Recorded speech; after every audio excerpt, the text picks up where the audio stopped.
최근에는 어깨 힘줄 수술이 어떻게 이루어지고 있는지 또 우리 관절센터 전함수 원장님과 함께 알아보도록 하겠습니다. 먼저 어깨 힘줄 수술은 어떤 상황일 때 시행을 하게 되죠? 예, 일단 어깨 힘줄에 대해서 한번 좀 알아볼 필요가 있겠는데요. 어깨를 움직이고 팔을 들어 올리고 힘을 쓰게 하는 그 어깨 힘줄을 소위 회전근개라고 합니다. 이 회전근개는 이제 소위 4개의 힘줄로 구성이 되어 있는데요. 이런 것들이 젊을 때야 뭐 건강하게 잘 유지가 되지만 파열로 진행되는 건 결국에 이제 가장 큰 이유 중에 하나는 노화에 따른 변화입니다.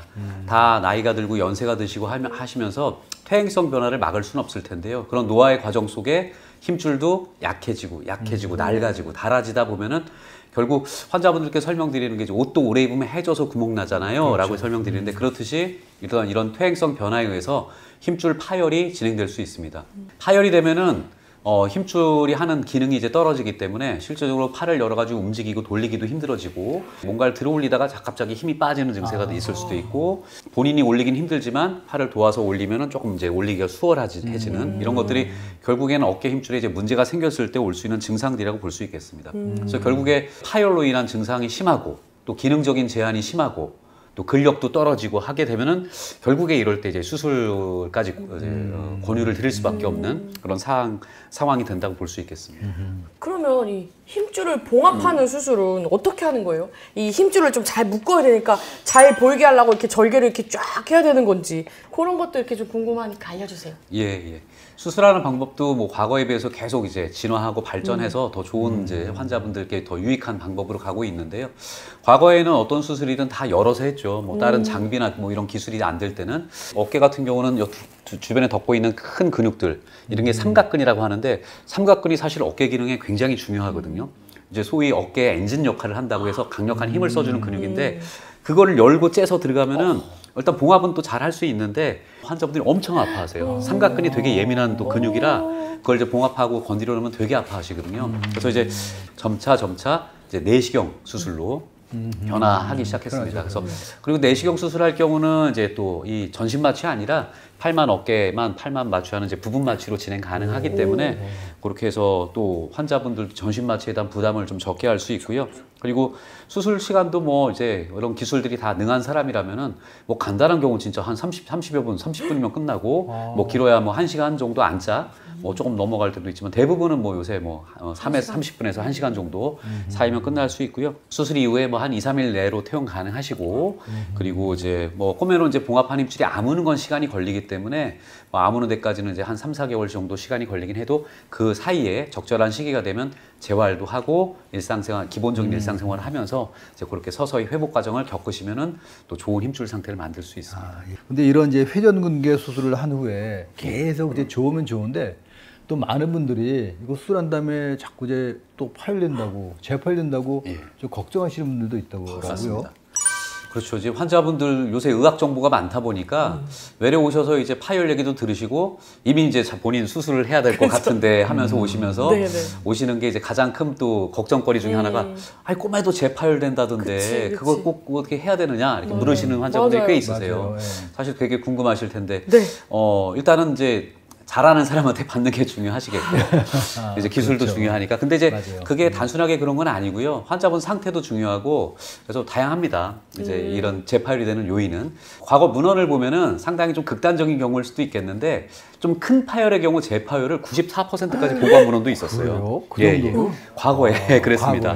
근데 좀 이제 문헌이 좀 극단적이어서 사실 그래서 오히려 인용이 많이 된 문헌도 있었는데 실제적으로 그렇게까지는 안 되는 게 최근에 이제 기술도 많이 발전하고 작은 파열일 경우에는 한 10% 그리고 조금 파열이 커지면 20, 30%까지 되고 뭐 이제 파열이 진짜 뭐 광범위 파열이다 큰 경우는 조금 올라갈 수도 있지만은 이런 재파열을 막기 위해서 여러 가지 그런 것들 노력들을 하고 있기 때문에 갈수록 이런 재파열률은 좀 낮아지는데 재파열이 생기는 원인을 크게 3가지로 보면은 수술 전, 수술 중, 수술 후로 좀 나눠볼 수 있습니다.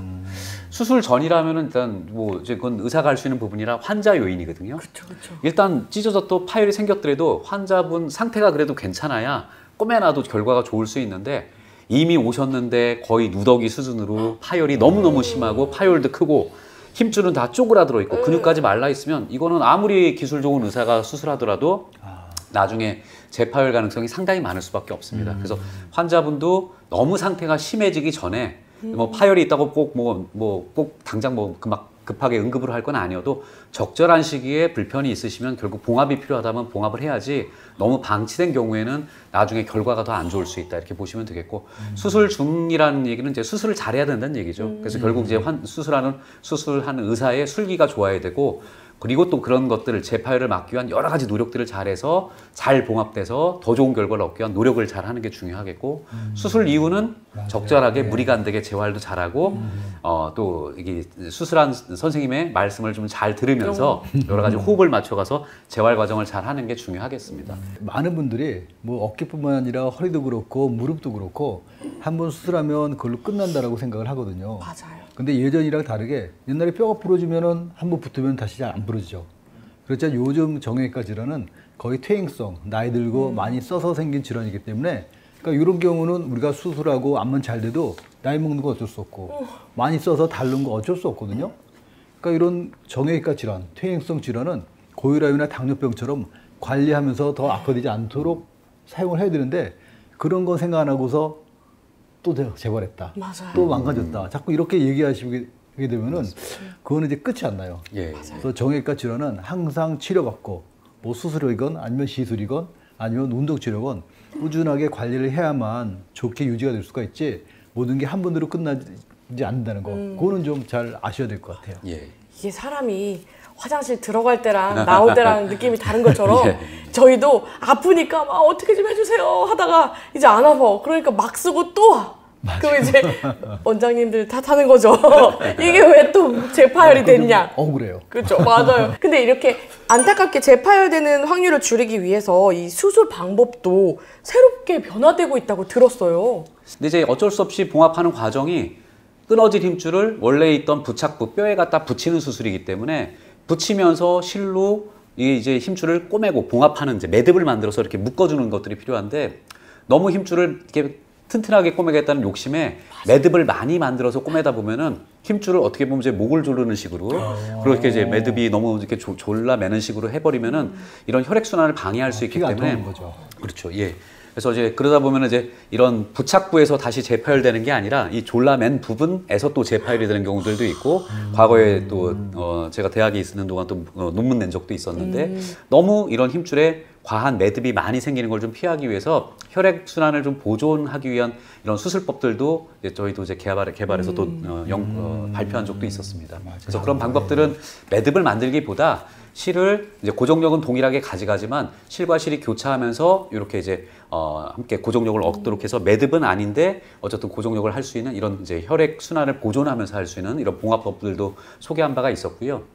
그리고 또 한 가지로 이제 뭐 낡은 힘줄을 갖다 꼬매는데 그 힘줄을 어떻게 더 튼튼하게 할 수는 없잖아요. 갖다 그냥 봉합해서 아물게 해주는 건데 아무래도 낡은 거 갖다 꼬매면은 또 재파열이 많기 때문에 요새는 하나 또 추가하는 방법들이 저희가 옷도 찢어진 거 해졌을 때 낡았을 때 새 천을 좀 덧대가지고 같이 꼬매주면 그래도 좀 보완이 되듯이 힘줄을 꼬맬 때도 이런 힘줄을 낡은 힘줄을 그냥 꼬매지 말고 거기에 힘줄이 너무 상태가 안 좋으면은 이 힘줄을 보강할 수 있는 힘줄 성분이 콜라겐이기 때문에 콜라겐 보강물을 써서 함께 덮어서 꼬매주면 더 튼튼히 꼬매고 그런 것들이 함께 아물어서 지금 해보면 뭐 훨씬 더 좋은 결과를 얻을 수 있고 합니다. 그래서 과거에는 좀 큰 파열 대파열이나 광범위 파열의 경우 재파열률이 뭐 30-40% 이상 넘었다면은 최근에 이제 수술한 것들 결과 보면 한 뭐 10% 정도 선으로 큰 파열인 경우도 상당히 좋은 결과를 얻고 있어서 이런 여러 가지 노력들이 이런 결과를 좋게 만들고 재파열을 좀 적게 떨어뜨릴 수 있는 90%도 10%까지. 예. 아까 처음에 94%에 제가 너무 크게 놀래가지고 그 얘기 들으면 누가 수술하시겠어요? 그러니까요. 근데 이제 그게 아마 이제 큰 파열일 때 결과가 좀 안 좋다고 이제 보고 하려다 보니까 그렇게 좀 극단적인 데이터도 있었는데 최근에는 뭐 훨씬 더 좋은 결과들을 다 보고하고 있습니다. 맞아요. 아 근데 궁금한 게요. 이 끊어진 힘줄은 저절로 붙지 않잖아요. 예. 네. 그러면 이렇게 파열이 되면 무조건 결국은 그냥 수술이에요? 예, 지금 말씀하신 것처럼 힘줄이 퇴행성으로 파열된 경우, 그러니까 일반적인 힘줄 파열의 경우에는 그냥 아물지 않습니다. 왜냐하면 낡아지면서 파열이 생긴 거기 때문에 옷도 해지듯이 해서 파열된 거기 때문에 그건 자연 치유력이 없거든요. 또 거기에 비해서 젊은 층에서 운동하다가 뭐 외상성으로 조금 파열이 된 경우는 그런 경우는 건강한 힘줄인데 손상이 입은 거라 그런 건 또 치유를 기대할 수가 있죠. 근데 대부분의 경우에 이제 연세가 드시면서 생기는 이런 퇴행성 파열이 대부분이기 때문에 이제 그런 경우는 한 번에 끊어지는 게 아니라 서서히 허해지고 해지고 낡아지고 하다가 파열이 생긴 경우죠. 이제 그 과정 중에 부분 파열의 경우 조금 해지는데 아직 구멍까지 안 난 경우는 그런 경우는 처음부터 무조건 수술을 권유드리진 않아요.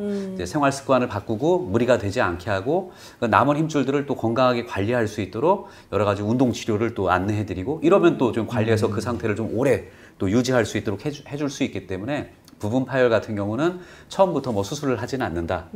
그리고 일부 조금 소파열이 생겼더라도 좀 연세인가 있으신 노년의 힘줄 파열 같은 경우 큰 불편이 없다면은 조금 여러 가지 이런 재활 운동 치료를 하면서 좀 지켜볼 수 있겠고요. 하지만 결과적으로 이제 구멍이 나고 이런 파열이 좀 어느 정도 진행된 경우에는 수술이 필요할 수 있겠죠. 그래서 제가 말씀을 듣다가 상상을 좀 했는데 왜 우리 이렇게 단추 같은 것도 이렇게 떨어질랑 말랑할 때 이렇게 달랑달랑 할 때 저희가 미리 끊어가지고 이렇게 다시 이렇게 꽉 쪼매잖아요. 맞습니다. 그런 것처럼 이 회전근개 파열은 확실히 맞아. 근데 이게 통증이 아직 심하지 않을 때 이렇게 미리 이렇게 초기에 수술하는 거 왜요 박사님? 왜 웃으세요? 그렇게 그런 얘기 할 수도 많이 들어봐요. 아 그래요? 네, 맞아요. 있죠. 있죠. 그럼 예, 맞습니다.